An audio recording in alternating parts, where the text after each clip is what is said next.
നബി സല്ലല്ലാഹു അലൈഹി വസല്ലം ഉഹുദ് യുദ്ധത്തിൽ പങ്കെടുക്കാൻ വേണ്ടി മദീനയിൽ നിന്നും ഉഹുദിലേക്ക് യാത്ര ചെയ്യുന്ന സമയത്ത് ഈ ഒരു മസ്ജിദില്ലേ, ഈ ഒരു കാണുന്ന മസ്ജിദ്, ഈ ഒരു മസ്ജിദിൽ വെച്ചിട്ടാണ് നബി സല്ലല്ലാഹു അലൈഹി വസല്ലം പടയങ്കി അണിഞ്ഞത് എന്നാണ് പറയപ്പെടുന്നത്. ഈ ഒരു മസ്ജിദ് നിൽക്കുന്ന സ്ഥലത്ത് വെച്ചിട്ട് ഇപ്പൊ ഈ ഒരു കാണുന്ന മസ്ജിദ് ഉണ്ടല്ലോ, ഒരു പഴയ കാല, അതായത് മദീനയിലൊക്കെ പണ്ട് കാലത്ത് എങ്ങനെയായിരുന്നു ഓരോരോ ബിൽഡിംഗ് ആണെങ്കിലും ഓരോരോ പള്ളിയാണെങ്കിലും ഉണ്ടായിരുന്നത്, അതുപോലെ ഇപ്പോഴും നിലനിൽക്കുന്ന ഒരു പള്ളി കണ്ടില്ലേ.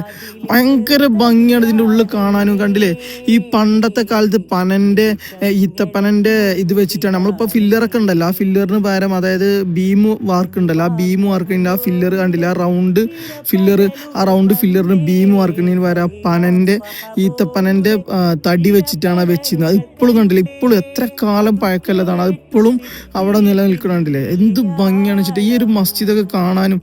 ഇതിൻ്റെ ഉള്ളിൽ വന്നിരിക്കുമ്പോൾ തന്നെ ഒരു പഴയൊരു കാലത്തിലേക്ക് പോയൊരു ഫീലിങ്ങും ഭയങ്കര എക്സൈറ്റ്മെന്റ് ഇതിൻ്റെ ഉള്ളിൽ ഇങ്ങനെ വന്ന് നിൽക്കുമ്പോൾ.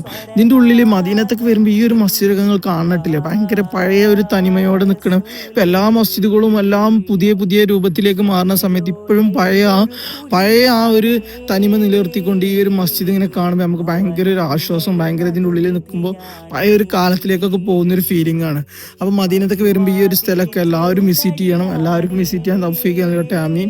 പിന്നെ ഇതിലിപ്പോൾ ഈ കാണുന്നുണ്ടല്ലോ, ഈ മുമ്പിൽ വാതിലിൻ്റെ മേലെ തൂക്കിന് ഈ ഒരു വാതിൽ ചേഞ്ച് ചെയ്തിൻ്റെ പഴയ നമ്മൾ പറഞ്ഞില്ലേ ഫില്ല് എന്താണ് ബീം വർക്കണം, ആ പഴയ ബീമിന് പകരം വെച്ചിരുന്ന പനന്റെ തടി ഇപ്പോഴും ഇവിടെ ഇങ്ങനെ വെച്ചിരിക്കുകയാണ്. അത് പഴയ ഈ ഡോറ് മാറ്റിയിട്ടുണ്ട് കേട്ടില്ലേ.